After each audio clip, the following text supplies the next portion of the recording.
नमस्कार, मैं मानवीन बर्तवाल नवक्रांति समाचार के लिए। केदारनाथ उपचुनाव के तहत आज सूबे के मुख्यमंत्री सीएम धामी तलान नागपुर चोपता में पधारे थे और उन्होंने भाजपा के पक्ष में वोट करने को जनता से आह्वान किया है। आइए सुनिए उन्होंने क्या कहा है। स्वास्थ्य क्षेत्रों, कनेक्टिविटी और रोडों को जोड़ना, पेयजल, इन सभी क्षेत्रों में आज इंफ्रास्ट्रक्चर और स्थापना सुविधाएं तेजी से विकास की गति को पकड़ रही है। चार धाम सड़क परियोजना हो, ऋषिकेश कर्णप्रयाग रेल लाइन हो या उड़ान योजना के अंतर्गत उत्तराखंड के अनेक नगरों को हेली सेवा उपलब्ध करानी हो, हमारी डबल इंजन की सरकार प्रदेश में आज आवागमन को सरल बनाने के लिए, आवागमन को और सुलभ बनाने के लिए लगातार काम कर रही है। भाइयों बहनों, हमारे मोदी जी लगातार हमारे राज्य की चिंता करते हैं। उनका यहां से विशेष लगाव है, ये किसी से छिपा हुआ नहीं है। आपने देखा होगा, कोई ऐसा अवसर नहीं होता है जब किसी बड़े मंच पर हो, दुनिया के किसी बड़े मंच पर हो, वो हमारे उत्तराखंड का नाम न लेते हो, बाबा केदार का स्मरण न करते हो। वो बाबा केदार के अनन्य भक्त हैं। इसीलिए 2014 में जब आपदा 13 में आपदा आई थी, उस समय भी वो बाबा केदार के धाम का नवनिर्माण पुनर्निर्माण करना चाहते थे, लेकिन उस समय वहां जो सरकार थी, उस सरकार ने उस समय वो काम करने से उनको रोका था। लेकिन आप जानते हैं, बाबा दयालु भी हैं, बाबा मन की भावना भी जानते हैं, भाव भी जानते हैं। और बाबा ने अपने अनन्य भक्त श्री नरेंद्र मोदी जी को 2014 में देश के आशीर्वाद से प्रधानमंत्री बना दिया और अपने केदार धाम का नवनिर्माण और पुनर्निर्माण का मौका दे दिया। और वो पहले प्रधानमंत्री है जो अपने कार्यकाल में करीब 60 चली गई थी। इनके समय में यात्रा पूरी तरह से ठप हो गई थी। भाइयों बहनों, क्या कोई प्रधानमंत्री यहाँ ऐसा है, इनकी पार्टी का इतने साल तक 60 सालों तक इनको शासन करने का अवसर मिला, सरकार में रहने का अवसर मिला? पंडित जवाहरलाल नेहरू कभी यहाँ आए? कभी कोई दूसरा आया क्या? कभी इन्होंने किसी को लाने का प्रयास किया क्या? मोदी जी अकेले ऐसे प्रधानमंत्री है जो 7 बार से ज्यादा केदार बाबा के दर्शन करने आ चुके हैं। और इस बार भी वो आना चाहते थे कि कपाट बंद होने से पहले उन्होंने मुझसे पूछा था कि मैं आना चाहता हूं। तो मैंने जब उनको कहा कि यहाँ केदारनाथ का उपचुनाव इस घोषणा हो गई है और यहाँ आदर्श आचार संहिता लागू हो चुकी है, तो भाइयों बहनों, उन्होंने फिर वो इस बार उन्होंने कहा कि ठीक है, आदर्श आचार संहिता में क्योंकि प्रधानमंत्री जी का आना ठीक नहीं होता है, लोग कई प्रकार की बातें करते हैं, नहीं तो वो हर बार आते हैं, इस बार भी वो आते हैं। तो आप समझिए कि वो क्या केदार बाबा के बारे में उनके मन में किस प्रकार का भाव है। इस प्रकार से आज हमारा चाहे केदार धाम हो, चाहे यात्रा मार्ग हो, तेजी से आज तरक्की कर रहा है। और इसी को देखकर हमारे जो कांग्रेस पार्टी के नेता हैं, उनको बहुत परेशानी हो रही है, क्योंकि वो अपने समय में कर नहीं पाए। वो भ्रम फैला रहे हैं, झूठी बातें कर रहे हैं और इस विकास की गति को रोकने के लिए तमाम तरह की अफवाहें उड़ा के लोगों को गुमराह कर रहे हैं। उनकी अफवाहों का जवाब मैं अपनी पिछली रैलियों में दे चुका हूं।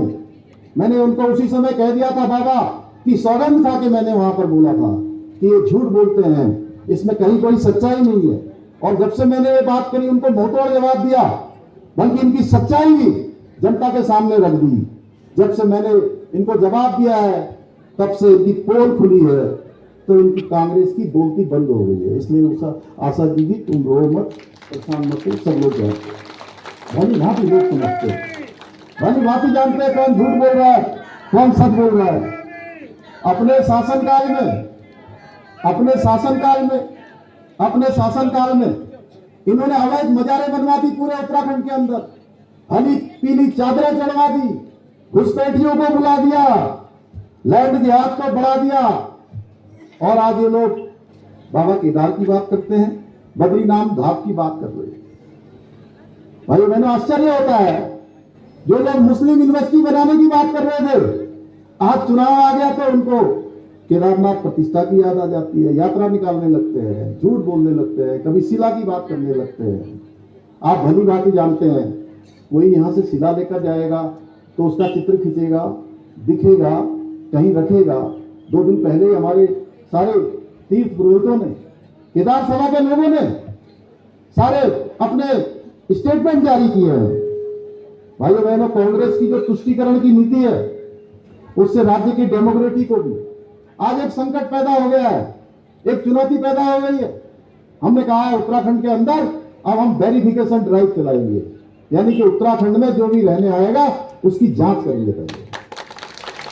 सुधरे आपने देखा होगा, अभी अखबारों में आप देख रहे होंगे कि लगातार जिन्होंने जो पहले से भी भूमि कानून बना हुआ है उस कानून को तोड़ा है, जिस प्रयोजन के लिए उन्होंने भूमि का खरीद फरोख्त की है, अगर वो प्रयोजन नहीं किया है तो हम उसके खिलाफ भी कार्रवाई कर रहे हैं। ऐसे लोगों की भूमि सरकार में निहित कर रहे हैं। और हम धर्मांतरण का कड़ा कानून लाए हैं, हमने लैंड जिहाद के खिलाफ कार्रवाई चलाई है। और 5000 एकड़ आपने देखा होगा, 5000 एकड़ जमीन जो अवैध कब्जा किया हुआ था लैंड जिहाद के तहत मोदी जी के नेतृत्व में, चाहे केदार धाम हो या बद्री धाम, दोनों का नवनिर्माण और पुनर्निर्माण मास्टर प्लान का काम चल रहा है। कभी किसी ने सोचा था कि प्रलय के बाद, विनाश के बाद जो बाबा की नगरी है वो इतनी सुंदर हो जाएगी? आदरणीय मोदी जी की सहायता से आज लगभग 2000 करोड़ रुपए की धनराशि से अनेक नवनिर्माण और पुनर्निर्माण के कार्य चल रहे हैं। केदारनाथ विधानसभा के अन्य क्षेत्र में भी विकास कार्यों को तेजी से करवाने का प्रयास किया जा रहा है। आपके क्षेत्र में ही 45 करोड़ की लागत से बन रही तल्ला नागपुर पंपिंग फेज 2 योजना इसका एक उदाहरण है। मैं अगर सभी योजनाओं की बात करूंगा तो बहुत लंबा हो जाएगा, लेकिन इस पंपिंग योजना से क्षेत्र के करीब 58 गांवों को सीधे सीधे पेयजल के क्षेत्र में सहायता मिलेगी, पानी पहुंचेगा। चौथा पॉलिटेक्निक को लेकर जो समस्या आ रही थी उसको सुलझा लिया गया है। जल्दी ही उसके सकारात्मक परिणाम आपको देखने को मिलेंगे। भाइयों बहनों, हमारी सरकार ने राज्य में विकास के साथ साथ राज्य के हितों में भी अनेक निर्णायक निर्णय लिए, अनेक कठोर निर्णय लिए। चाहे यूसीसी का कानून पास करना हो या देश का सबसे कड़ा नकल का कानून, जिसके कारण से गरीब माता पिता के बेटे बेटियों को नौकरी नहीं मिल रही थी, नौकरी उनको मिल रही थी जो नकल माफियाओं के साथ साठगांठ करते थे। भाइयों बहनों, गरीब माता पिता के बेटे और बेटियों का हक माना जा रहा था, उनके भविष्य के साथ खिलवाड़ हो रहा था। हमने इस पर कड़ा कानून बनाया और 100 से ज्यादा नकल माफियाओं को जेल की सलाखों के पीछे भेजने का काम किया। उसका परिणाम है कि लगभग 19,000 नौकरियां अभी तक हमारे राज्य के नौजवानों को मिल चुकी है, भाई बहनों को मिल चुकी है। और यह क्रम लगातार जारी रहेगा। चाहे धर्मांतरण रोधी कानून बनना हो, दंगा रोधी कानून हो, लैंड जिहाद के खिलाफ कार्रवाई करनी हो या छूत जिहाद के खिलाफ कड़ी कार्रवाई करनी हो, ये सारे ही काम हमने राज्य की सुख शांति को स्थापित करने के लिए ये कदम उठाए हैं। हमने यह भी कहा है, अभी 2 दिन पहले हमारी जो ग्रीष्मकालीन राजधानी है हराड़ी शहर चमोली जनपद में हमने एक बड़ी बैठक करी और हमने कहा सारे अनुभवी लोगों को बुलाकर, जिन्होंने हमारे समाज के क्षेत्र में, प्रशासनिक क्षेत्र में एक लंबा अनुभव प्राप्त किया है, उनके साथ एक मंथन बैठक करी और हमने कहा कि हम जल्द ही राज्य के अंदर एक सख्त भू कानून भी लाएंगे। भाई एक सख्त भू कानून लाएंगे और जो हमारे राज्य के साथ छेड़छाड़ कर रहे हैं उनके खिलाफ हम सख्त कार्रवाई सुनिश्चित करेंगे।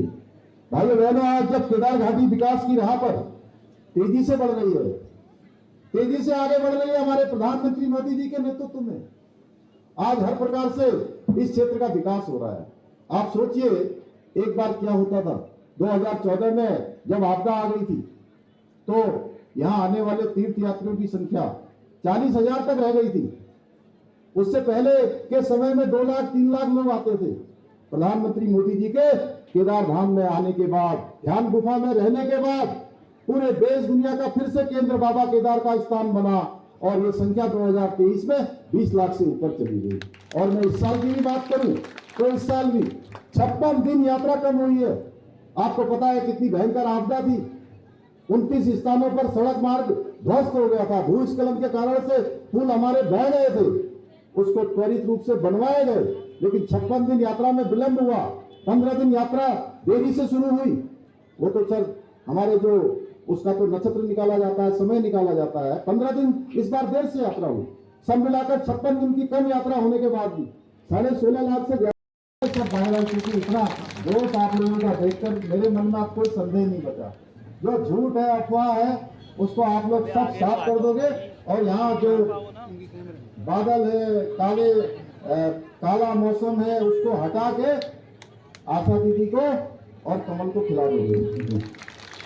तो चौथा क्षेत्र में जो, क्योंकि अभी मैं घोषणा तो नहीं कर सकता, अभी आचार संहिता लगी हुई है, लेकिन ये पर्यटन क्षेत्र के रूप में इसको जोड़ने के लिए सरकार ने योजना बना ली है। मैं आप सबसे कह रहा हूँ कि जल्दी हम इसको धरातल पर उतारेंगे और पॉलिटेक्निक भवन के बारे में जो यहाँ परेशानी है उसको भी दूर किया जाएगा।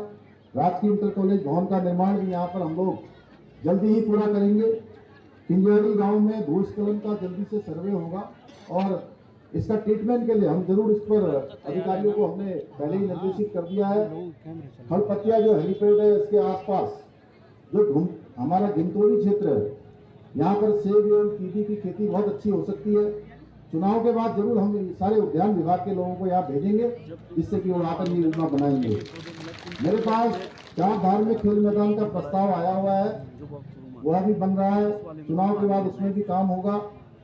और जो राजकीय इंटर कॉलेज में कुछ कला वर्ग नहीं है, हमने उसकी स्वीकृति भी दे दी है।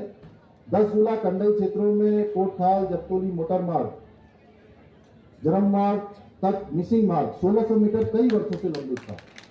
मेरे द्वारा ही उसकी स्वीकृति दे दी है तथा 2-3 दिन में मोटर मार्ग अब आर पार हो जाएगा, वो बन रहा है। जबकि कांग्रेस के लोगों द्वारा उस कार्य को भी बाधित करने के लिए कई प्रयास किए गए हैं।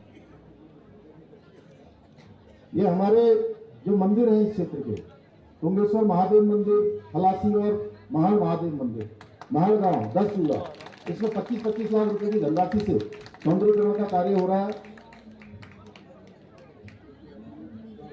राजकीय इंटर कॉलेज बावई में ये कला वर्ग की स्वीकृति मिल चुकी है। चौथा में पॉलिटेक्निक कॉलेज का जो शेष भवन है उसकी प्रस्तावनी का भी निस्तारण कर दिया है। यानी कि पहले ही जैसा आशा दीदी कह रही थी ना कि केवल घोषणा नहीं हुई है। कहीं ये मत सोचना कि चुनाव हो रहा है, मैंने ये कहा कि मैं चुनाव तक ही काम करूंगा या चुनाव के लिए काम करूंगा, ऐसा नहीं है। आशा नारी मंदिर के लिए भी 1 करोड़ रुपया दिया है। ऐसा नहीं आप इनको विधायक बना देंगे तो इनके पीछे तब भी मैं ही काम करूंगा। मैं आपसे यह भी आज वादा करता हूँ, बस आप सब लोग बड़ी संख्या में देखिए। एक तो मैं अपनी माताओं बहनों से निवेदन करता हूँ हाथ जोड़ के कि आपका आशीर्वाद मेरे ऊपर सदैव रहता है, क्योंकि मैं भी एक सामान्य परिवार में पैदा हुआ हूँ। अपनी माँ को मैंने भी घास उठाते हुए देखा है, जानवरों को लाते हुए देखा है, फिर खाना भी पकाना देखा है, कितनी कठिनाई होती है। ये सब मैंने बचपन से देखा। इसलिए जब भी मेरी बहनें दिखाई देती हैं, मेरी बुजुर्ग माताएं दिखाई देती हैं, तो मुझे सब में मेरी माँ दिखाई देती है। मैं जानता हूँ आपकी कितनी समस्या है।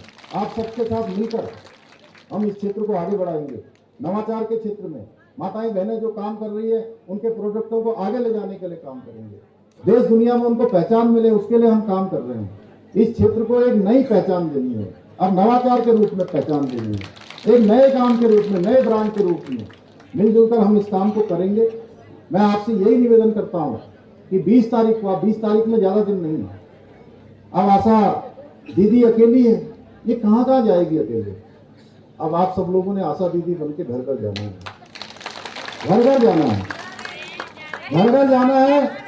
और किसी भी कीमत पर, किसी भी कीमत पर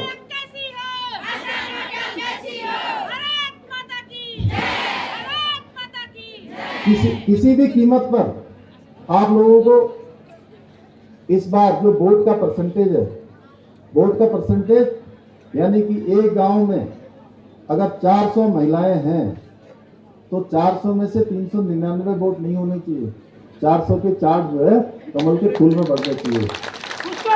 और मुझे आपका जोश और उत्साह देखकर पूरा विश्वास हो गया है कि 20 नवंबर को केदारनाथ में, श्री केदारनाथ विधानसभा में कमल का फूल खिलेगा और आशा दीदी के रूप में एक ऐसी आशा की किरण जो विधायक के रूप में मिलेगी, जो क्षेत्र के विकास के लिए जी जान एक करेगी। मैं आपसे कह रहा हूँ, ये मेरा वादा है, कोई कमी करेगी तो मैं भी आपके साथ हूँ, कहीं कोई कमी नहीं करेगी। इसी के साथ आप इतनी बड़ी संख्या में आए। आपने, मैं देख रहा था भाई साहब, आपने भी बहुत सभाएं देश दुनिया में देखी होंगी। ये सभा जब शुरू हुई, जितने लोग थे उसमें से एक भी कम नहीं हुआ और बढ़ गए, आगे भी बैठ गई हमारी बहन।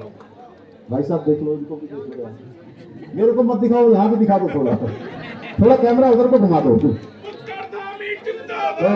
आप सब इतनी बड़ी संख्या में आए, आप सभी को मैं दिल से आपका धन्यवाद करते हुए, आप सबको, बड़े बुजुर्गों को, माताओं बहनों को प्रणाम करते हुए, आप सबका धन्यवाद व्यक्त करते हुए अपनी बात समाप्त करता हूँ। बहुत बहुत धन्यवाद।